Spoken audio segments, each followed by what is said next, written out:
Hi everybody, my name is Chris Nichols. I'm Harrison Lum. And I'm Lauren Chong. We're here in Waianae, Oahu. We're visiting Ma'o Farms. We're going to have an interview with Kamuelo Enos, and he's going to give us a tour around the farm. Well, my name is Kamuela Enos. I'm born and raised in Makaha,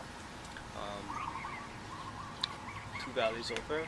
I work at Ma'o Farms. Now my background is son of a taro farmer in Waianae Valley. I dropped out of Waianae High School and then got my act together. So I understand a lot of issues around youth because when I went back to college, I got my bachelor's in Hawaiian Studies and my master's in urban and regional planning.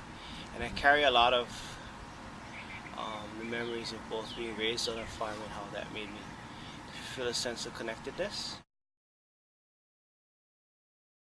Ma'o is what we call a social enterprise. It's a for-profit, non-profit.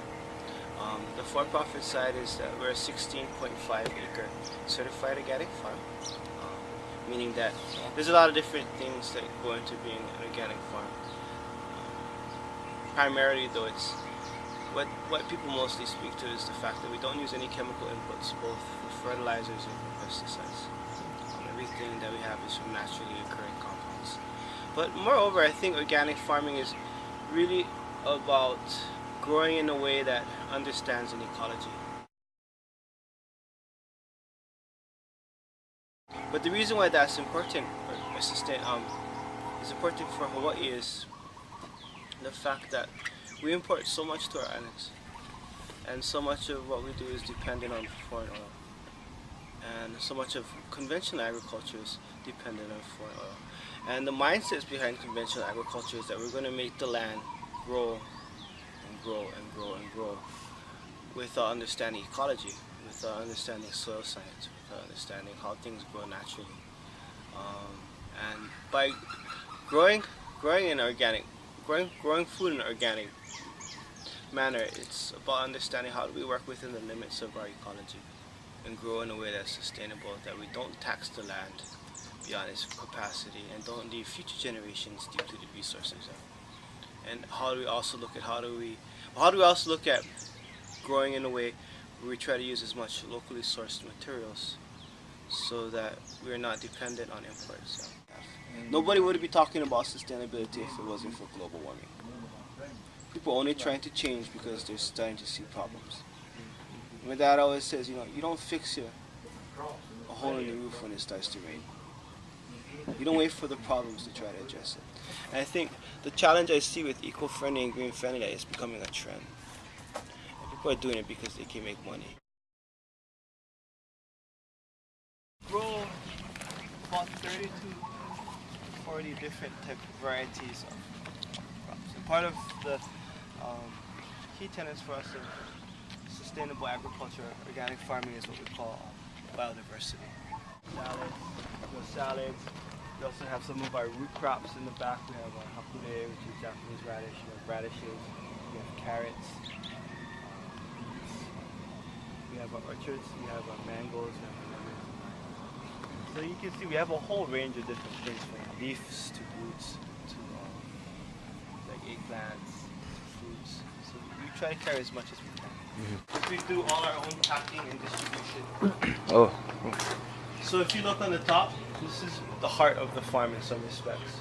On the left grid is the axis is all the things we grow. And on the top is all the accounts that we have that we sell to. This is all our new land.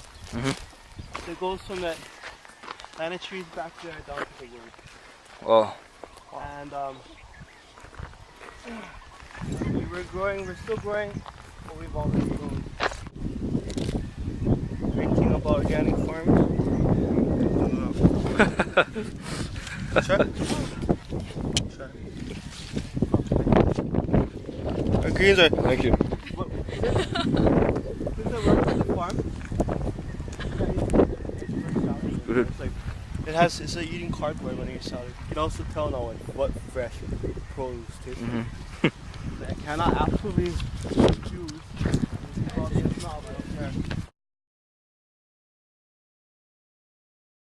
What makes us different from other farms is the social enterprise.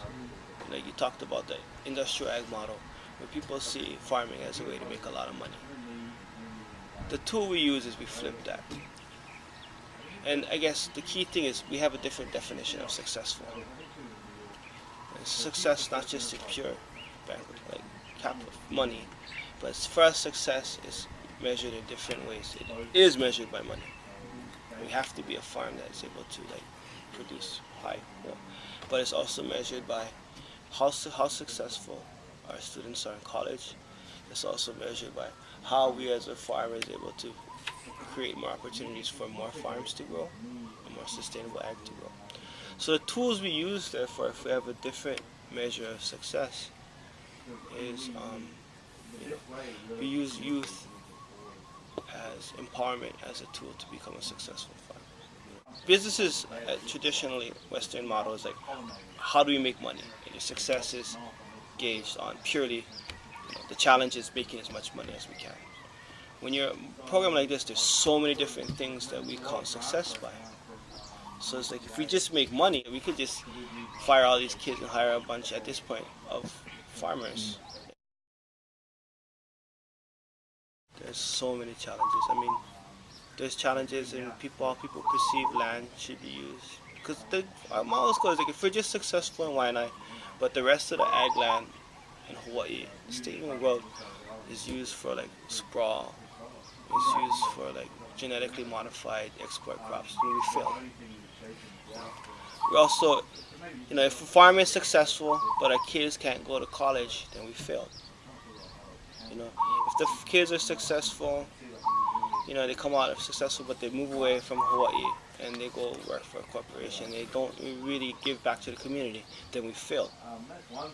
If this rain is out or beats up all our crops, if the drought is too much, it beats up all our crops, the bugs come through, we can't get our stuff to the market, then we fail. So the challenges are on many different levels, you know what I mean? So we have to look at how do we protect ag land, how do we empower youth, how do we run a business? So there are a lot of challenges. It's just the fact that when you do things right, people appreciate it and they want to support it. And they feel that, if all things is considered, I can buy this organic salad mix from Bay Area, or I can buy Mao Greens. Mao Greens probably $2 more. If you don't know the story, I'm going to buy this. But it's this is going back to Waianae.